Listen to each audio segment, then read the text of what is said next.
자, 이번에는 맞수다 코너입니다. 레몬 리서치 김민수 대표 나와 있습니다. 어서 오세요. 네, 안녕하십니까. 네. 자, 오늘은 뭐 로봇 이슈네요, 또.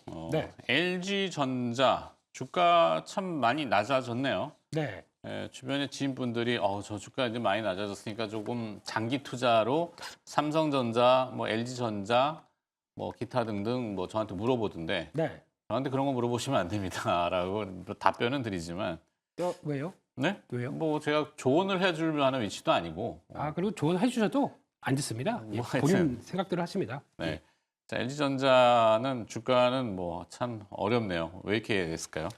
네, LG전자가 일단은 뭐 매출 구성으로 보게 되면 음. 다 아시는 것처럼 가전이 아직까지는 뭐 전장 쪽에 올라온다고 하더라도 전장은 지금 어렵지 않습니까? 2차 전지 네. 중심으로. 그러니까 2차 전지, 전기차 쪽으로 어렵다 보니까 이쪽에 속도가 못 나고 가전만 바라봐야 되는데 가전은 지금 일단 관세에 맞을 준비하고 있죠. 네, 거기다가 또 들어가는 요즘 보면 구리나 또 철강 쪽도 이쪽이 약간 좀 들썩거리고 있다 보니까 네. 그러면 비용들 올라갑니다. 아하. 그런 쪽으로 봤을 때 이런 구조가 물론 이제 항상 L전자는 상고하저로 움직이긴 하지만 그러면 이제 1분기는 그래도 실적 괜찮을 거야. 아란 쪽에서 지난번에 한번 쭉 끌어올리긴 하더라고요. 네, 그러면 항상 연초 되면 나오는 변화 중에 하나였긴 하지만 이게 이제 계속 또 이런 불확실성을 띄고 넘어갈 것이냐라고 했을 때는 아직까지 좀 답을 못하는 모습들이고 게다가 또 오늘 나왔던 최근에 또 움직이면서 로봇 관련된 사업들에 대해서 여러 가지 얘기를 하고 있는데도 네. 보통 이제 성장 동력이 붙는다 그러면은 그걸 가지고 시장에서 기대감을 많이 키웁니다. 아하. 전혀 그런 게 없네요. 그러면 아직까지는 불확실성이라는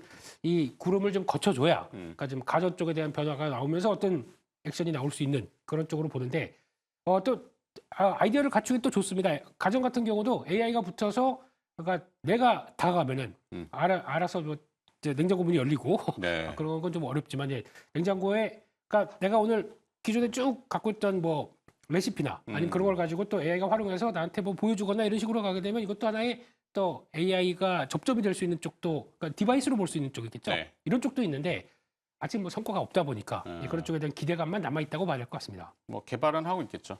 네. 하여튼 소비자 가전, 소비 가전 쪽은 그냥 정체 내지는 조금 늘어진다는 표현, 뭐라고 표현을 제가 잘 못하겠어요. 네. 답보 상태고 거기에 이제 신규 성장 동력으로 잡았던 전장도 아직은 가야 될 길이 있고 그렇죠. 거기에 또 하나를 붙인 게 이제 로봇이라고 하는 부분. 예전 같으면 투자자들한테는 하나의 희망을 불어넣어 줄 수 있는 네. 희망적인 주가 부양일 수도 있지만 요즘 투자자들은 굉장히 냉정하잖아요. 그렇습니다. 네, 그리고 또 스마트해지시고 그러면 뭘 붙인다 그러면은 또 남들 하니까 다 하는구나. 네. 네, 이렇게 생각한 거라서 좀 제한적으로. 그리고 LG가 좀 이미지를 좀 탈피해야 될 것 같아요. 주주 친화적인 이미지를. 네, 이번에도 LG CNS가 상장되면서 네. 논란이 많았지 않습니까? 그러니까 지금 시장에서 뭐 LG는 안 돼. LG는 가전은 그냥 살 뿐이고 네. 주식은 안 돼. 뭐 이런 느낌. 네, 이런 쪽의 이미지를 어떻게 탈피하느냐가 주주 가치에 대해서 좀 이제 상법 개정도 됐으니까 네. 좀 변화된 모습을 보여줬으면 하는 바람으로 LG도 화이팅 이런 쪽으로 말씀드리겠습니다. 그러게요. 과거의 LG 스타일은 뭐 업계에서는 그런 얘기가 있었죠. 제가 자주 몇 번 드렸던 말씀 같은데 삼성은 확장성과 그다음에 패스트 팔로우, 네. 패스트 무버 이런 형태지만 LG 같은 경우는 그냥 우리 거 잘하는 것만 좀 잘해서 압축시켜. 이게 네. 또 이제 그 새로운 회장 취임 이후에 젊은 회장이 바꿨잖아요. 그래서 스마트폰을 과감하게 접어버렸잖아요. 그렇습니다. 네. 그거 계속 끌고 갔었으면 지금은 뭐 어떻게 더 안 좋았겠죠. 그렇죠. 예. 근데 그건 과감한 결단이었고 이미지를 바꾸는 데는 큰 도움이 됐는데 그 다음 행보가 지금 없는 것들이 조금 아쉬운 부분? 그게 어떻게 보면 현대차랑 좀 많이 대변되지 않나 싶습니다. 현대차 쪽은 그래도 주주 가치와 관련된 행동으로 봤을 때는 네. 벌써 좀 한 발 앞선다라고 볼 수는 있는데 그쪽에서 LG 쪽은 지금 전혀 변화가 없다 보니까 그냥 투자자 한 사람으로서 아쉽죠. 네. 조금만 신경 써주셨으면 회장님 알겠습니다. 감사하겠습니다.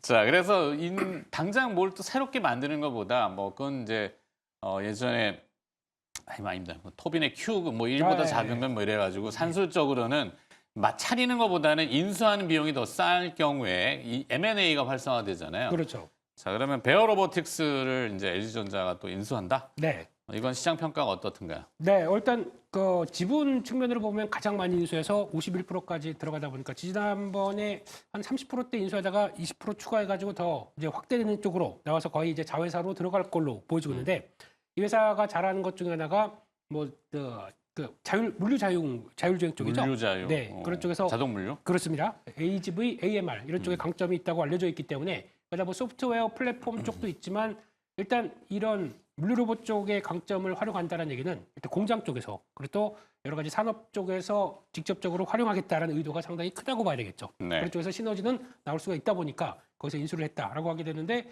또 최근에 보니까 이쪽이 또 많이 부각을 받고 있습니다. 요즘에 T로보틱스 같은 경우도 AMR의 강자죠. 그런데 한 2, 3년 동안 2차전지 쪽으로 특히 SK온 쪽으로 나왔던 쪽이 수주가 좀 덜 나오다 보니까 여기서만 정체됐다가 요즘에 레인보우 로보틱스와 협업한다. 근데 레인보우 로보틱스는 이제 이름이 바뀔 거 아닙니까? 삼성 네. 로보틱스로. 네. 그러면 이쪽도 삼성과 연결돼 있네. 그러다 보니까 주가가 강한 현상이 나오죠. 그런 쪽으로 봤을 때는 개연성은 있다. 그러니까 그 대기업들이 이쪽을 왜 관심을 많이 갖느냐? 그러니까 비용이나 여러 가지 효율화를 위해서 이런 쪽에 대한 투자가 들어가고 있고 인수를 하고 있다. 이런 쪽들이 가장 중요한 변화가 아닌가 싶습니다. 네.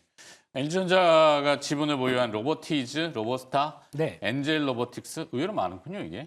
네. 등과 뭐 비교했을 때 네. 베어 로보틱스의 인수의 전략적 가치 이렇게 뭐 원고에 돼 있네요. 네. 전략적 가치라기보다는 일단 지금 시너지가 나나요? 그렇죠. 인수는 하고 있죠. 근데 그 중에서 대표적으로 보는 것들이 이제 약간 이제 하드웨어 쪽들 이런 쪽들은 좀 인수를 하면서 활용한다라고 하게 되면 뭐 로보스타 같은 경우 직교 좌표 로봇 이런 쪽들 그리고 또 로보티스 같은 경우는 다이내믹 셀이라고 하죠. 네. 이 회사는 별로 유명하지 않은데 다이내믹 셀이라는 브랜드는 되게 유명합니다. 글로벌 로봇 하드웨어 산업용 하드웨어 쪽에서는 많이 알려져 있는데 이런 쪽들로 들어가서 지분을 인수하겠다라는 쪽들고 보게 되면 하드웨어도 챙기는데 근데 조금 아쉬운 거는 소프트웨어 쪽으로 이렇게 접근하는 쪽들이 좀 약해요. 그거를 네. 뭐 LG CNS가 담당할지는 모르겠지만 그래도 지금은 이쪽에 좀 부각을 시키면서 좀 유기화되는 모습들을 좀 가져가야 될 것 같은데 그게 조금 아쉽고 엔젤 로보틱스는 재활용 로봇이죠. 네, 재활 로봇 쪽들인데 이것도 이제 제가 이제 중요한 거는 그러니까 뭘 인수하고 뭐 어떤 변화가 나오는지는 알겠다. 하지만은 좀 가시화된 걸 보여줘야 될 거 아닙니까? 중국 업체들이 잘하는 것 중에 하나가 요즘 보게 되면 계속 자기네 업체들 홍보를 합니다. 네. 물론 뒤에서 뭐 이런 조정을 할지 모르겠지만 뭐 자전거 타는 로봇도 자전거 타는 로봇이라는 것 자체가 균형 감각이 있다는 얘기거든요. 그럼 상당히 레벨업이 된 거죠. 거기다 뭐 손가락으로 덩크슛 하는 로봇 이런 것들 다 나오게 되면은 이게 결론적으로는 좀 이렇게 가까이 와 있다는 걸 뭔가를 좀 보여주는 쪽에서 홍보가 아니라 네. 기술력을 좀 어느 정도 좀 알려주기 시작해서 투자자들을 좀 유인하는 것도 좀 필요한 것 같은데 네. 아직 국내에서는 그런 게 전혀 없다 보니까 네. 뭐 사업을 하긴 하는데 뭘 하는지 잘 모르겠는. 아. 그리고 또 재무제표 딱 봐서 실적 발표 때 되게 되면 뭐 없지 않습니까? 지금 로봇 쪽들은. 그러다 보니까 그때 쪽은 좀 취약한 모습들을 보이고 그게 좀 한계인 것 같습니다. 네. 일단 뭐 속도전이잖아요. 네. 뭐 말씀하신 그런 요즘 미디어가 워낙 많아서 미디어 영상을 보면은 와, 이 놀라운 것들이 있는데 또 그 뒤에 보면 메이드 인 차이나 중국 제품들이 워낙 많고 그렇습니다. 그랬다 보니 이제 사실 기업 입장에서는 쫓기죠. 네. 그러다 보니 신규 롤 만들어 가지고 하기에는 개발 이 기간 너무 길고 그러니까 모듈화처럼 기업들을 막 인수해 가지고 조합을 해놨는데 아직도 로봇 청소기가 안 나오네. 네. 네. 로봇 청소기도 지금 중국에 좀 밀리고 있잖아요. 그냥 로봇은 다 밀린다고 보시면 됩니다. 네. 안타깝네. 뭐라도 네. 좀 하여튼 뭐 하고는 있겠죠. 네.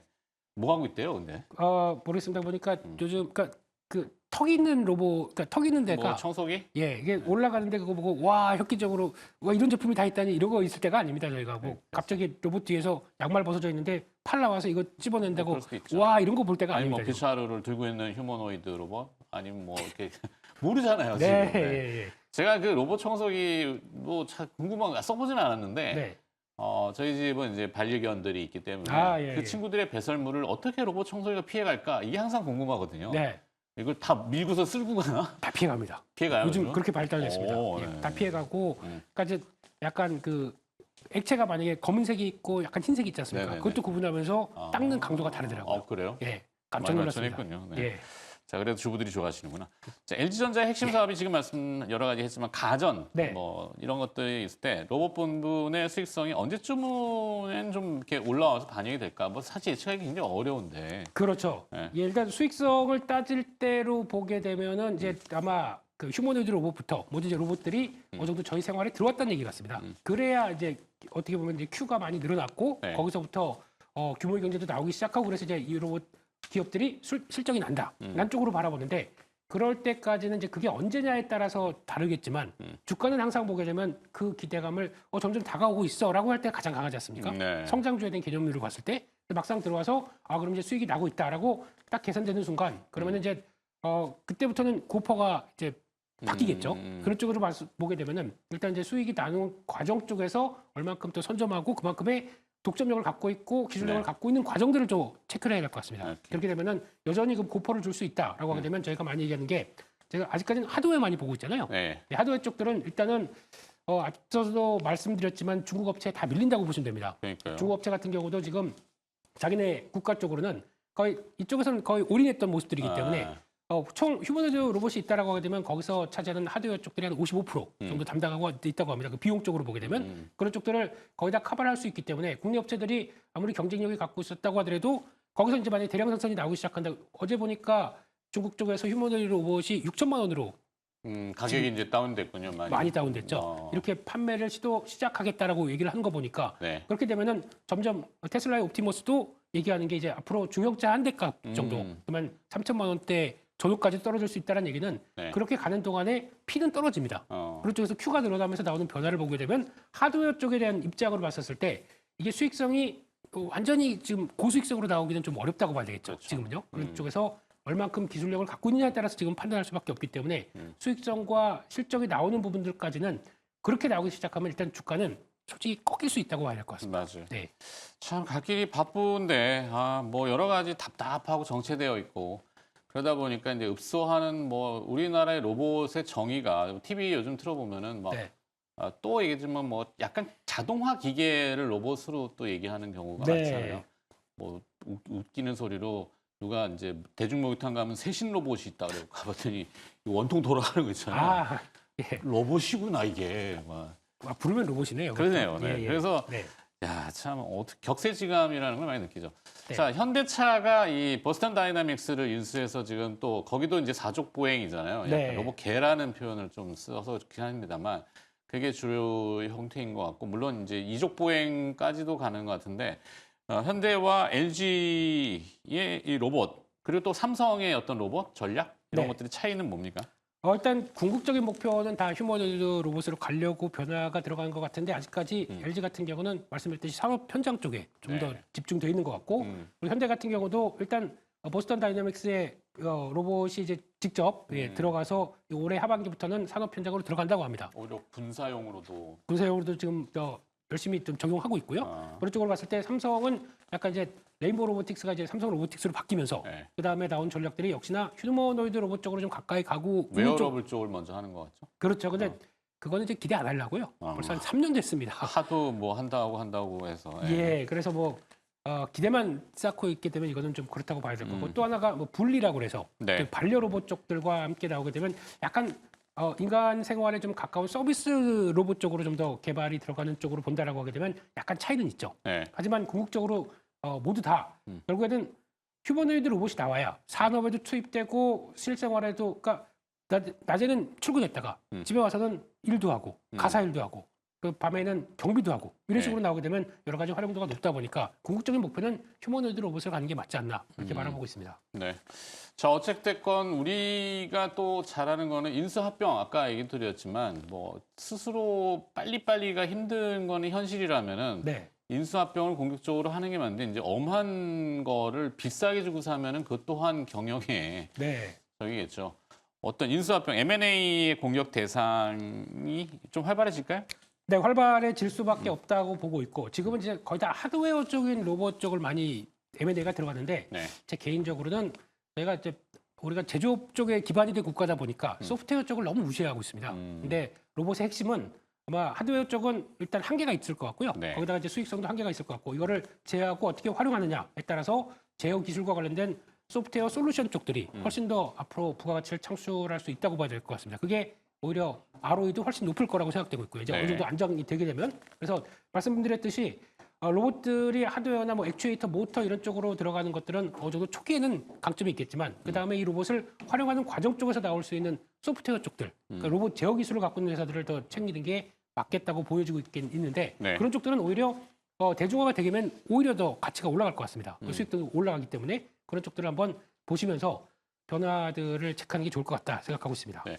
자, 그렇다면 국내 로봇 관련주라고 정의되는 기업들이 좀 리스트가 상장돼 있잖아요. 이렇게 네. 몇 가지 별로 없는 것 같긴 한데 이런 로봇 관련주라고 하는 주가들 전망은 좀 어떻게 봐야 될까요? 네, 이번에 보니까 약간 실적 발표 때 생각보다 뭐 역시 그래라고 하면서 뭐 적자폭 확대 이런 혹시나 거 가지고 했는데 역시나? 그렇죠. 똑같은 분위기로 나오다 보니까 시장에서 그냥 실망으로 보이다가 네. 그래도 요 회사는 다르네라고 나오기 시작한 게 두 회사가 눈에 띄는데 첫 번째가 클로봇입니다. 아, 클로봇이요. 클로봇 같은 경우는 많이 커야죠. 그렇기 때문에 이름도 잘 지었고요. 그런 쪽에서 봤을 때 이런 회사가 또 하나가 시메스 같은 회사도 있는데 그 네. 회사의 특징이 뭐냐면 아까 말씀드렸던 로봇을 학습시켜서 현장에 들어갔었을 때 제어를 하는 솔루션입니다. 그러니까 로봇도 아무리 자기가 AI를 통해서 휴머노이드 로봇이 어느 정도 인식을 한다고 하더라도 네. 둘이 똑같은 데 가서 충돌하거나 아니면 또 가다가 서로 같은 일을 하려고 같이 들어가는 거나 이런 건 또 어렵지 않습니까? 네. 그렇기 때문에 라인업을 짜줘서 거기서 들어가서 투입되고 그다음에 하는 이런 순환적인 사이클을 보여줄 때 그건 로봇도 학습을 해야 될 거 아닙니까? 그런 과정들을 좀 전반적으로 할 수 있는 회사들이 이 두 회사들의 강점이라고 보고 있기 때문에 이런 쪽들은 계속 또 눈여겨볼 필요는 있겠다 이렇게 봐야 될 것 같습니다. 네. 뭐 전략까지 다 해주셨네요. 끝났습니다. 예. 마무리 또 해달라는데 또 해야 되나? 자, 마무리는 일단 오늘 국내 증시가 예, 그래도 코스닥 시장이 좀 강하기 때문에 이벤트도 앞에 되지만 예. 워낙 큰 이벤트잖아요. 뭐 예, 오늘- 시장이 답답하게 놀려있던 누구나 다 인지하는 그 이벤트 때문에. 네. 근데 이벤트 속도는 이제 다가온 것 같고 그렇지 않겠습니까? 오늘 2차 전지가 마음이 좀 아플 뿐이죠. 네. 네, 그래서 잘 종가상으로는 좀 이겨내고 폭도 좀 줄이고 그리고 힘냈으면 좋겠습니다. 네, 아까 네. 그 시메스라는 기업 얘기하시는데 저도 관심 있게 좀 보도록 할게요. 네, 들은 게 감사합니다. 많아가지고. 아, 네, 예, 예. 알겠습니다. 자, 레몬 리서치 김민수 대표로부터 마스터 이어가 봤습니다. 고맙습니다. 감사합니다.